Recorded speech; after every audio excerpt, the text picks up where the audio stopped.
Hello everyone. Welcome to my YNR 24 Spoilers Update channel. Because to Michael's lies, Lauren leaves him. This is your recap for Wednesday, October 1st, 2025's episode of The Young and the Restless. The Young and the Restless events. On The Young and the Restless, Victor is not entirely against forming an alliance with Jack and Michael. In Victor's office, Michael poured himself a cup of coffee while recapping his most recent status update with Kane. Michael was accused of failing by Victor. Then Jack came in, wondering whether Michael was an enemy or a friend. Victor was encouraged to cooperate by the Jabot boss. If Michael wasn't working with Victor, Jack questioned why he was there. "I won't allow Michael to betray me again," the mogul declared. "Just when you thought you were out, he pulls you back in," Jack joked to Michael. Jack informed Michael that Kane is their shared adversary. Michael proposed to Jack, "The enemy of my enemy is my friend." Jack retorted, "A friend would be overstating the case." Michael was their best chance of reaching Kane, Jack acknowledged. Victor proposed that they look after each other's families. "We can hate each other later." "It would be my pleasure," Jack replied. Michael backed Jack by saying, "Let's take care of Kane first." Jack announced that Jill will be visiting the city tomorrow. Jill wouldn't let Kane go down a dark road, he stated. How that would operate was a mystery to Michael. Jack mentioned that on Kane's land, Jill lost her grandson, Chance. Michael speculated that Kane might experience loneliness. Then what? Kane would feel exposed, Victor added. Victor claimed that Kane will receive more attention than he had anticipated. Jack and Michael guessed Victor was on the verge of forming an alliance.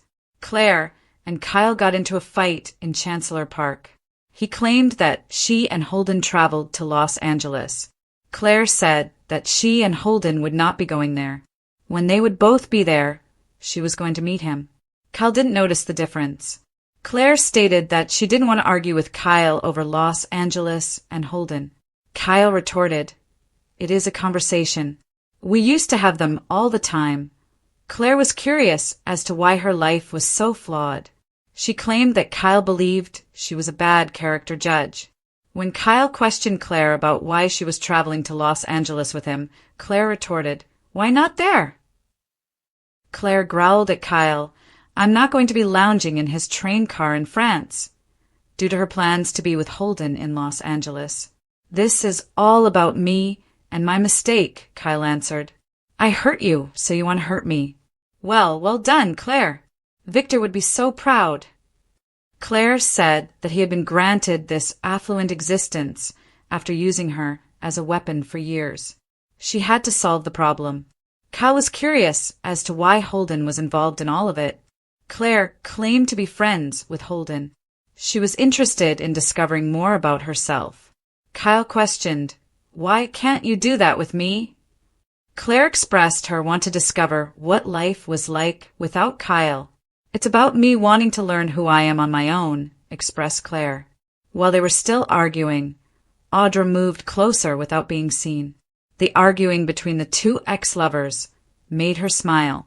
Kyle stated that the only information they have about Holden is that he is currently employed by Kane, had a past relationship with Audra, and had previously worked with Damien. Was Audra not a warning sign enough? Kyle questioned why Claire was unable to understand his perspective. Kyle didn't know him, she said. According to Claire, Kyle's main thought is that she might end up sleeping with Holden. Claire questioned whether Kyle would ever realize the extent of the harm he caused today. Then she turned to leave. Audra came out grinning. Seeing her did not make Kyle pleased. Kyle forcefully advised Audra, "Keep walking, Audra. You've done enough. This is a delicate time for a dumped by his psycho girlfriend." Audra snapped out at him, helping herself to a seat beside Kyle. "You were so sure you and Claire would kiss and make up," Audra stated. "You wanted to screw up my life, but you were certain it wouldn't bite you in the ass." Audra's thoughts on the altercation between Kyle and Claire. It was private, he claimed. She advised him against arguing in public. Kyle said that this was entirely her responsibility, but Audra didn't believe him. She made fun of Kyle for having Claire with Holden. I guess Victor was right about you all along, Audra growled at Kyle. Audra was dubbed poison by Kyle. That's you every breath, said Kyle. Audra questioned, Why are you so obsessed with me? She acknowledged that they had hate sex, but she advised him to overlook it. Audra declared victory. She said that since she ended up severing Kyle and Claire's relationship, Victor ought to give her a gift. Kyle claimed that Audra would feel bad if she attempted to take advantage of his bad luck. At Crimson Lights, Lauren and Nikki placed it on the table. She wanted to know if Michael had been hired again by Victor. Did Michael work for Kane for that reason? Nikki was unable to provide Lauren with the response she desired. Nikki questioned Lauren about Kane's involvement in this situation. Kane gave Michael a job offer, according to Lauren. Lauren had a sneaking suspicion that Kane wanted Michael on his side so he could cover for him. When Michael claimed that Victor had nothing to do with him and Kane, Lauren had a sneaking suspicion that he was lying. Victor had mentioned destroying Kane, Nikki observed. According to Nikki, Victor and Michael had an unshakable bond. Lauren questioned whether or not that was a good thing. Victor compared Michael to a son, Nikki said. She pointed out that Michael had repeatedly shown Victor that he could be relied upon. Nikki went on to say that she had long since discovered that she needed to avoid some aspects of Victor's life. Nikki was accused by Lauren of ignoring the situation. Nikki claimed that she was no more her husband's keeper than Lauren was. Lauren informed Nikki that Victor's schemes were too ruthless, which is why Michael resigned. Jack saved her life, she reminded Nikki. Nikki revealed that she had pleaded with Victor to put an end to his conflict with Jack. I just accept it and try to do damage control, or what? Leave him. Nikki responded. Lauren said, Well, we both know that's not going to happen, demeaningly.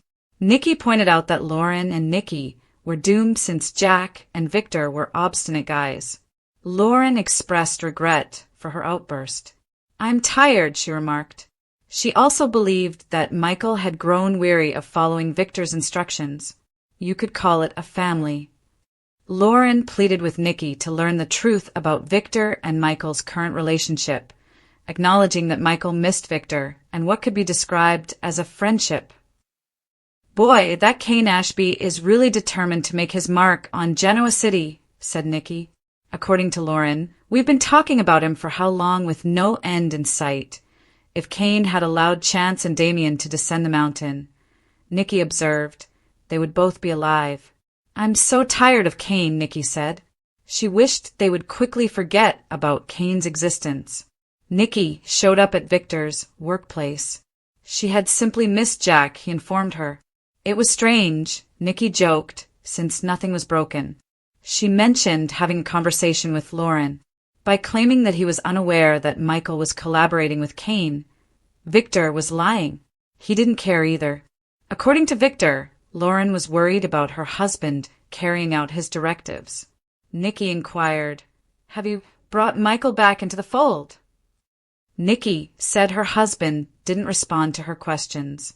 Victor was labeled impossible by Nikki. Victor remarked, I've heard that before. I wonder why, said Nikki. Michael met Lauren at society in the meantime. Thank you for ordering his favorite meal and drink, he said. Is there anything else on your wish list? She said. Michael questioned, What comes after dancing? After dancing for them, Lauren always says this. Lauren admitted that, right up until the point where everything went wrong. She wanted to relive their previous wonderful evening. Making amends was the sole positive outcome of the argument with Lauren, according to Michael. According to Lauren, one benefit of growing older is that one becomes more aware of what is important. I do so adore you, Michael acknowledged. And I you, answered Lauren. According to Lauren, she was assisting Cricket in purchasing some underwear for her honeymoon. Her phone rang. The call was answered by Lauren. It came from Nikki. Something was happening between their husbands. Nikki informed Lauren. Is that the unmentionable department? Michael inquired. According to Lauren, it was the naked truth. Once again, you've lied to me. Lauren insisted on knowing what Michael and Victor were up to. She declared that she would not tolerate any more deception. As Michael admitted, "I spoke to him. He had spoken with Victor." Kane backed out, "So it's all moot," Michael hurried to add. Michael said that he would have continued to work for Victor. After becoming agitated, Lauren departed, leaving Michael alone. Claire sat by herself in a coffee booth at Crimson Lights. She remembered the quarrel she had with Kyle. Recalling her altercation with Kyle, she became agitated and spilled her coffee. Victor answered his phone in the interim. Jack wanted to know what was happening, so he called Victor. Victor stated, "Everything's on track. Don't be concerned." The Young and the Restless October 1st, 2025 episode unfolded like a meticulously woven tapestry of betrayal, alliances, heartache, and personal reckoning, with Lauren Baldwin at its core. Lauren has endured decades of love, loss, reinvention, and fierce independence in Genoa City, but this episode forced her to confront something she could no longer ignore. The knowledge that Michael Baldwin, the man she had loved for years, was still entangled in the toxic gravitational pull of Victor Newman's world. Her worst fear, that Michael's loyalty to Victor would once again overshadow his honesty in their marriage, came true, and it led to a dramatic breaking point.